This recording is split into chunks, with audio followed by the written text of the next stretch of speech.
très rapidement en conclusion, donc, pour aller très vite et d'être succinct.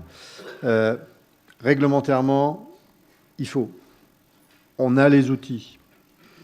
Il y a la volonté, il faut donc y aller. Ce qui semble aujourd'hui encore peut-être manquer un peu, c'est une mise en commun. Les langages communs commencent à être acquis par chacun et à disposition. Les réseaux se mettent en place, et non plus les réseaux d'eau pluviale cette fois, mais bien les réseaux d'animation et de communication sur ce sujet-là. Moi, j'ai entendu qu'il y a une problématique de partage de l'espace. Ça, c'est effectivement un point sur lequel il faut certainement réfléchir et avancer.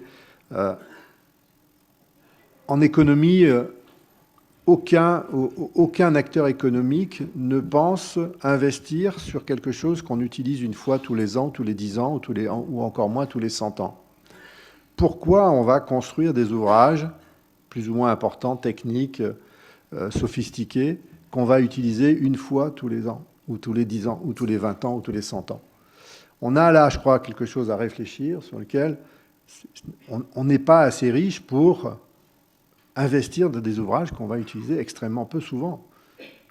Jamais on imagine construire un bâtiment qu'on utilisera même une fois tous les ans.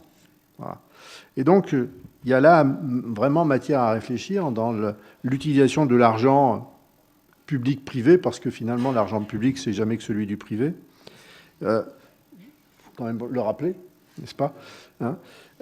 Et donc, il faut vraiment que collectivement, on accepte ce changement de regard qu'on apporte à l'eau et qu'on réintroduise vraiment l'eau dans la ville, dans tous les sens du terme, l'eau dans la ville, l'eau dans l'urbanisme, dans sa conception, dans sa réalisation et dans son vécu de tous les jours.